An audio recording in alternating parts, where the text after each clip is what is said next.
Imagine coming to work and finding your entire parking lot taken by random cars, no employees, just strangers. That's exactly what happened to me.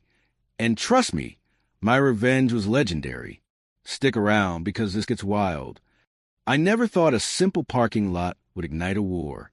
But looking back, I should have seen the warning signs.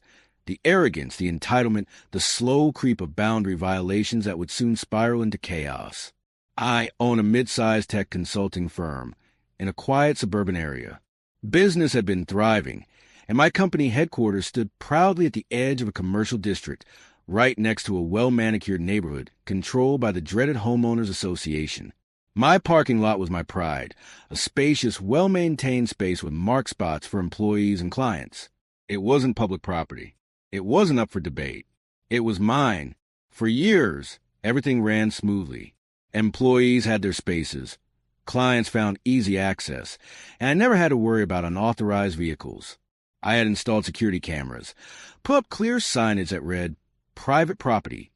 Violators would be towed, and even reinforced the area with a security gate after hours. Then, one Monday morning, I noticed something odd.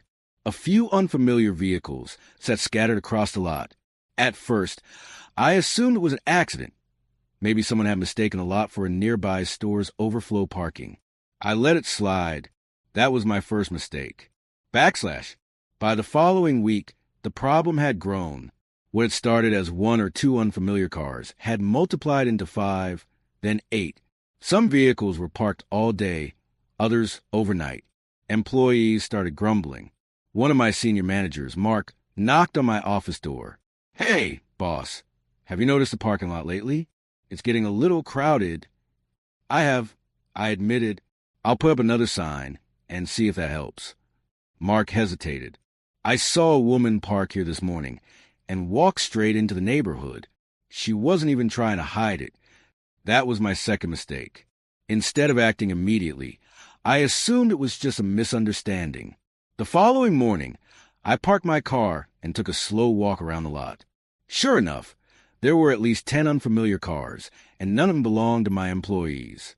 I took photos, noting license plates.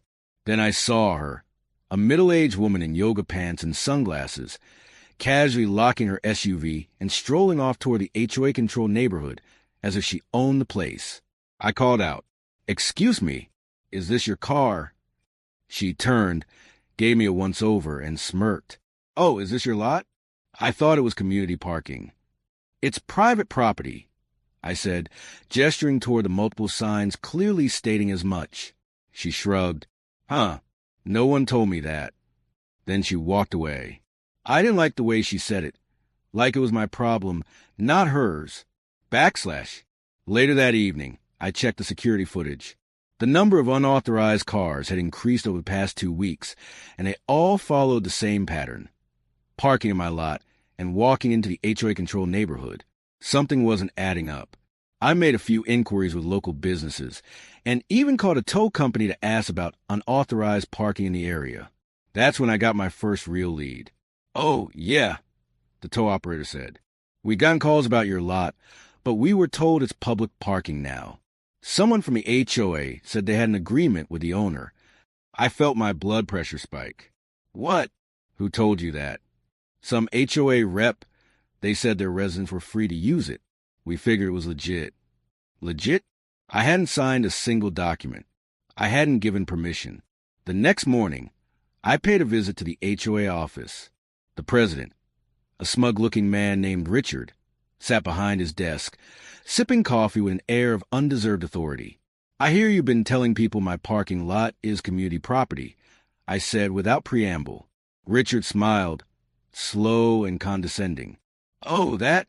Well, you weren't using all the spaces, and our residents needed overflow parking. It seemed like a reasonable arrangement." Reasonable? I nearly laughed. I own that lot. No one gets to park there without my permission. Richard's smile didn't waver. "You're being a bit selfish, don't you think? We're all part of the same community." I clenched my jaw. "No, we're not. This is private commercial property. Your HOA has nothing to do with it." Richard shrugged. "It's just parking. No harm done." "No harm done?" My employees couldn't find spots. My business was suffering. I walked out of the HOA office with a storm brewing inside me. I wasn't going to let this slide. The next morning, I printed official warning notices and taped them to every unauthorized car. The message was clear. This is private property. Unauthorized vehicles will be towed at owner's expense. This is your final warning. I even spoke to a few of the offenders personally. Some apologized and moved their cars. Others, like a balding man in golf attire, just laughed. "Go ahead and tow me," he sneered. Richard said we could park here. By the afternoon, my warning signs had vanished. That evening, I checked the security footage. A group of HOA members had come by and ripped them all down. That was my final straw. The next morning, my lot was worse than ever. Every space was filled. Some cars were even double parked, blocking employees in. Mark met me at the entrance, shaking his head. "Clients are calling, boss. They're pissed." I tried to squeeze into the lot, but there was nowhere to go. One of my biggest clients, a real estate firm looking for a long-term tech contract, called to cancel our morning meeting. "No parking, no deal," they said bluntly. I could feel the rage bubbling up. My company was bleeding business over this HOA's arrogance. Then, as I stood there fuming, I saw Richard, the HOA president himself, pull into my lot, park his pristine Mercedes, and strut toward his neighborhood without even looking at me. That was it. I pulled out my phone and called the tow company. "Bring everything you've got," I said. "It's time to clean house." This wasn't a misunderstanding. This was theft. The tow trucks arrived within 30 minutes. A fleet of them. I had called in every favor, reached out to every contact, and pulled every string to make sure this happened fast. If the HOA wanted to play games, I was about to flip the board over. One by one, the tow trucks spread through my lot like sharks in a feeding frenzy. Hooks latched onto axles, hydraulic lifts engaged, and tires left the pavement. The first car gone? Richard's pristine silver Mercedes. The second? The golf guy's obnoxious SUV. Within minutes, car after car was hoisted and hauled away, disappearing down the street toward the impound lot. And that was when the chaos started. I heard the first scream before I even saw the woman. "What the hell are you doing?" A furious blonde in designer heels came barreling toward us, waving her arms like a deranged bird. I turned to face her. "I warned you. You can't park here." "That's not true," Richard said. I cut her off. "Richard doesn't own this lot." "I do, and I've had enough." The tow drivers kept working as HOA members flooded into the lot, realizing what was happening. People ran up, screaming, demanding their cars back. Some even tried to stand in front of the tow trucks. One man threw himself onto the hood of his Lexus like a soap opera actor, wailing dramatically. But there was nothing they could do. The trucks didn't stop. I made sure every last car was gone. Every single one.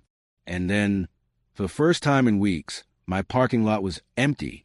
I knew the HOA wouldn't take this lying down. The moment the last car disappeared over the horizon, the real battle began. The HOA launched a full-scale tantrum. They bombarded my office with phone calls. They sent emails. They even showed up in person, demanding that I correct this injustice. Richard himself came storming into my lobby that afternoon, his face a perfect shade of apoplectic red. "You had no right to tow those cars," he bellowed, slamming his palm on my receptionist's desk. I walked out of my office, arms crossed. I had every right. It's private property. "You should have come to me first," he fumed. "I did." I said coolly, "Remember?" You laughed in my face. His mouth snapped shut. I continued. "I gave you multiple warnings. You ignored every one of them. So I handled it." Richard pointed a shaking finger at me. "You've made a huge mistake. The HOA isn't going to let this slide." I smiled. "Try me." I wasn't stupid. I knew how these HOAs worked. They were snakes. And if I wasn't careful, Richard and his cronies would try to slither their way into a legal loophole. So I got ahead of them. That evening, I met with my lawyer, Dan, a no-nonsense attorney who specialized in property law. I laid out everything: the unauthorized parking, The ignored warnings, the blatant trespassing. Dan listened, took notes, and finally nodded. "You're completely in the right," he said. "This is your property. You had every legal right to tow those vehicles." I exhaled in relief. Dan leaned forward. "But be ready. I guarantee they're going to try something." And Dan was right. The next morning, I got an email from Richard. Subject: immediate action required. Mr., my last name, due to the recent unlawful towing of HOA member vehicles, we are issuing a formal complaint against your company. Effective immediately, the HOA demands the immediate release of all impounded vehicles, full reimbursement for all towing fees, a written apology to all affected residents. Failure to comply will result in legal action. We look forward to your prompt cooperation. Sincerely, Richard Thompson, HOA President. I laughed, actually laughed. Then I forwarded the email to Dan. 5 minutes later, he called me. "Ignore it." I was planning to. "They don't have a case," Dan said. "If they try to sue, it'll be a joke in court." But the HOA wasn't done yet. By noon, a petition started circulating. HOA members were collecting signatures, claiming I had stolen their parking spaces. They were demanding community access to my lot. Then, at 3 p.m., they showed up in person. Richard, flanked by at least a dozen HOA members, stormed into my office like an angry mob. "This is harassment," one woman shrieked. "You need to fix this," another barked. Richard pushed forward. "We're giving you one last chance to work with us." I stared him down. "Or what?" His lips curled. "Or we take this to the city." I smirked. "Go ahead." That threw him off. "You what?" "Go ahead," I repeated. "Take it to the city? Let's see how they feel about an HOA illegally seizing private commercial property." The color drained from his face. See, Richard was a bully. And bullies only had power if you let them intimidate you. The HOA had nothing. They had no legal rights to my lot, no documentation, no leverage, and now no cars. I thought that was the end of it. I was wrong. The next morning, I arrived at work to find something chilling. My no parking signs had been vandalized. Someone had spray painted over them, scrawling the words "community property" across my warnings in dripping black letters. The security cameras? Unplugged. The locks on my gates? Broken. And my parking lot?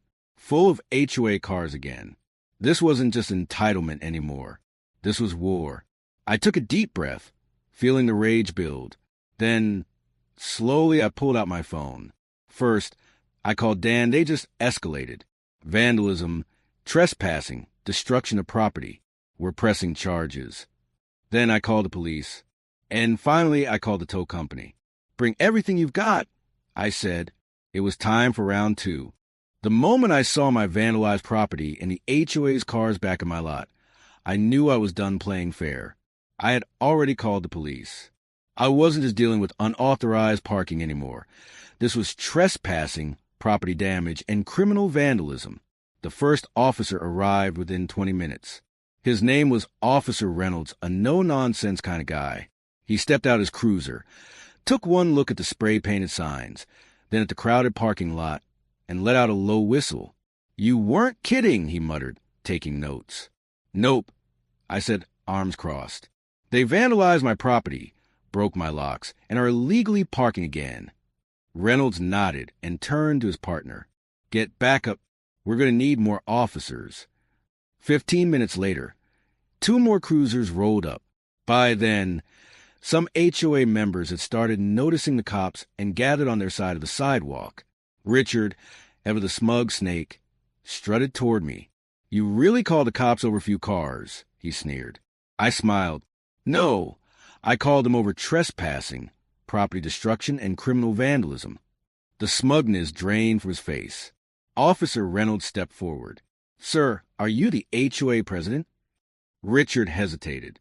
"Well, yes, but you and your members are being investigated for trespassing and destruction of property." Reynolds cut him off. "Do you have permission from the owner to use this lot?" Richard's face twitched. Well, that's a no," I said bluntly. Richard opened his mouth again, but before he could spin some ridiculous lie, the tow trucks arrived. And this time, the police were here to make sure no one got in the way. The tow trucks wasted no time. One by one, the illegally parked HOA cars were lifted and hauled away. A few residents tried to intervene, but the officers shut them down immediately. A man in a polo shirt practically lunged toward his Lexus. "You can't do this. I need my car." Officer Reynolds stopped him with a glare. "Sir, if you interfere with law enforcement, I will arrest you for obstruction." The man backed off fast. Richard, meanwhile, was losing his mind. "You can't just tow our cars again," he barked. Officer Reynolds shot him a look. "He can. It's private property. But this isn't fair." Reynolds smirked. "You know what's not fair? Breaking the law and thinking there are no consequences." Richard's mouth snapped shut. This time, it took over an hour to clear the lot. But when the last car was gone, I finally exhaled in victory, until Officer Reynolds turned to me and said, "You should press charges." And that's exactly what I did. With Dan's help, I filed criminal complaints against Richard and the HOA board members for trespassing, vandalism, and destruction of property. The moment the paperwork was submitted, things exploded. Richard and his cronies panicked. They called, emailed, and even showed up at my office to negotiate. But I wasn't in the mood. The HOA had ignored my warnings. They had broken my property, tried to steal my lot, and disrupted my business. They had their chance. Now, they could deal with the legal system. Then came the lawsuit. Richard, desperate to fight back, tried to countersue me. He claimed I had wrongfully towed HOA member vehicles and damaged their property in the process. Too bad for him. I had receipts. Dan walked into court armed with security footage proving the HOA trespass, vandalized my signs, and ripped down my warnings. Police reports documenting the repeated offenses. Tow company records showing I had followed every legal procedure. The judge took one look at Richard's flimsy complaint and threw it out immediately. Then the real fun began. The HOA's legal troubles piled up fast. First, the criminal charges stuck. Richard and a few other board members got slapped with fines and community service. Then came the civil lawsuit. I sued the HOA for property damage, vandalism, broken locks, security cameras, lost business revenue due to blocked parking from my clients, legal fees, since they forced me into this mess. The court ruled in my favor. The HOA had to pay thousands in damages. Worse, their insurance company refused to cover it because they had acted outside their legal authority. The HOA was bleeding money. And the cherry on top, Richard was forced to resign. With Richard gone and the HOA in shambles, peace finally returned. My parking lot, completely secure. I installed better security cameras, reinforced the gates, and hired an overnight patrol. No one was stupid enough to try parking there again. And the HOA, they were forced to increase dues just to pay off the lawsuits. Homeowners revolted. The new HOA president issued a formal apology. I walked into work one morning and found an envelope on my desk. Inside was a letter from the new HOA leadership. "Dear, my name. On behalf of the HOA name board, we deeply regret the actions of our former leadership. Please accept this letter as a formal apology for the inappropriate use of your property. We assure you such violations will never happen again. Sincerely, new HOA president." I framed it because nothing says victory like your enemy being forced to admit they were wrong. And just to make sure the message stuck, I sent an official reminder to the HOA board. Unauthorized parking will be met with immediate towing. No exceptions. I never heard from them again. I thought the war was over. Richard was gone. The HOA was humiliated. The lawsuit had drained their funds and forced them to raise dues. But if I had learned anything about power-hungry HOAs, it was this: they never admit defeat. And sure enough, a week later, I got an anonymous tip. An employee knocked on my office door, looking concerned. "Boss, you might want to check this out." I frowned and took the paper from him. It was a notice from the city zoning board. Notice of investigation. This property is currently under review for zoning compliance. Any violations may result in fines or forced restructuring of the lot. I felt my stomach twist. This wasn't a coincidence. The HOA was trying to weaponize the city against me. And that meant only one thing. Richard might be gone, but his allies weren't. I immediately called my lawyer, Dan. When he saw the notice, he let out a low whistle. Classic HOA move, he muttered. When they lose legally, they try to make your life hell through bureaucracy. Can they actually do anything? I asked. Dan sighed. That depends. Do you have any past zoning violations? I shook my head. Everything's up to code. I made sure of it when I bought the property. Dan smirked. Then they're grasping at straws. But I still had to go through the motions. The zoning inspector arrived the next day, clipboard in hand, ready to pick apart every inch of my property. I walked him through the lot in my office and all the paperwork. After 2 hours, he looked up and gave me a small, amused smile. I'm not sure who reported you, he said, but they just wasted my time. I exhaled in relief. No violations? I asked. He shook his head. Nope. Everything's legal and up to code. I grinned. Can I get that in writing? 2 hours later, I sent a copy of the official inspection report to the HOA board with a simple note. Nice try. The zoning stunt proved something. The HOA still had allies working behind the scenes, and I needed to know who. So I did some digging. I found out that the complaint to the zoning board had come from someone within the HOA, but they had filed anonymously. That meant they were scared of being caught. I hired a private investigator to look into the HOA's financials, focusing on any suspicious transactions. A week later, he called me, his voice laced with amusement. Guess what? He said.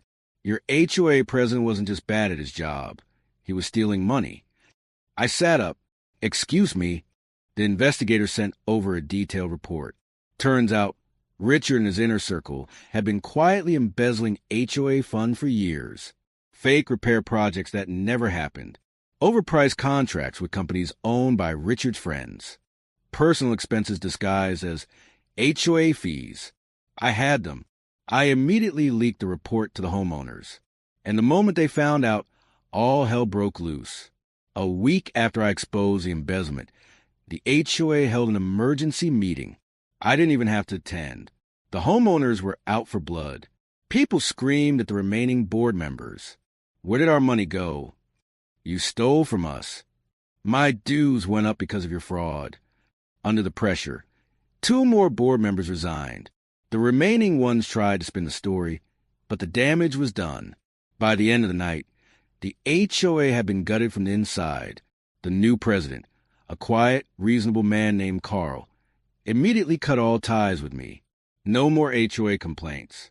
No more fights over the lot. And best of all, Carl promised to lower HOA dues after reclaiming the stolen funds. It was a total victory. With the HOA in ruins, I decided to deliver one last message. I bought a billboard right at the entrance of the neighborhood. In bold letters, it read, "Private property means private property. Stay off my lot." Below it, a massive photo of a tow truck hauling away a car. The message was clear. No one from the HOA ever messed with me again. And for the first time in months, my parking lot stayed empty. With the HOA board in ruins, Richard disgraced, and my parking lot fine and secure, I expected things to calm down. But instead, something unexpected happened. The homeowners turned on each other. The neighborhood had been divided for months between 2 groups. Those who supported Richard and his cronies, believing his lies. Those who had suffered under his rule and wanted justice. And now that the truth was out, it was open war. I heard from Carl, the new HOA president, that homeowners were demanding refunds for years of overpaid dues. Others were threatening legal action against the HOA itself for allowing Richard's fraud to go unchecked. And worst of all, no one trusted the new board. People weren't just angry at Richard. They were angry at the entire system. At the next HOA meeting, a group of residents proposed something radical. A total HOA dissolution. If they succeeded, the HOA would be disbanded permanently, and the neighborhood would have to function without a governing body. The idea of dissolving the HOA sent shockwaves through the community. The remaining board members, still trying to hold on to power, fought back hard. They launched a fear campaign, warning homeowners that without an HOA, property values would plummet, lawn maintenance rules would disappear. The neighborhood would become a free-for-all. But after everything they had been through, no one believed them anymore. To dissolve the HOA, the homeowners needed a 75% majority vote. So they put it to a community-wide referendum. The day of the vote, I stood at the edge of my parking lot, watching neighbors argue with each other in the street. Richard's former allies, now desperate to keep control, went door to door, begging people to vote against the dissolution. It wasn't enough. When the votes were counted, the result was clear. Heavy checkmark 81% voted to dissolve the HOA. And just like that, the HOA, the same corrupt entity that had tried to steal my property, was officially dead. I thought I had seen the last of Richard. But some people don't know when to quit. 2 weeks after the HOA was dissolved, I walked out of my office one morning and saw something that made my blood boil. My parking lot had been vandalized again. Graffiti covered the pavement. Slurs, insults, and a message spray painted in bright red. This isn't over. I checked my security footage, and there he was, Richard, sneaking into my lot in the dead of night, vandalizing my property like a petty criminal. I didn't waste a second. I sent the footage straight to the police. This time, they weren't just dealing with trespassing. Richard had already been fined and forced to resign. This was straight-up criminal behavior. 2 days later, they arrested him. Richard was charged with criminal trespassing, vandalism, harassment, and this time, there was no HOA to protect him. He showed up in court looking miserable. Gone was a smug, arrogant man who had tried to push me around. The judge didn't hold back. Fined thousands in damages. Sentenced to 200 hours of community service. Issued a restraining order. He was banned from coming near my business. It was poetic justice. The man who once thought he could take whatever he wanted was now cleaning up graffiti off public buildings for free. And the best part? With his reputation destroyed and his legal troubles piling up, Richard had no choice but to move. Within a month, his house was up for sale. The HOA's former tyrant was gone for good. With the HOA dissolved, Richard disgraced, and my parking lot finally respected, life finally returned to normal. And I made sure it stayed that way. I upgraded my security system even further, motion detectors, high-resolution cameras, and automated alerts. I even added a new sign at the entrance. Private property. Trespassers will be prosecuted. Smile. You're on camera. No one ever tested me again. Years later, I still drive past that neighborhood, looking at the houses where an HOA once ruled like a mini dictatorship. Now, it's just a neighborhood. No ridiculous rules. No corrupt board. Just homeowners living their lives. And as for my business, thriving. I never had to deal with entitled HOA members again. Because the moment they see that billboard at the entrance, with Richard's car being towed away, they know exactly what happens to rule breakers.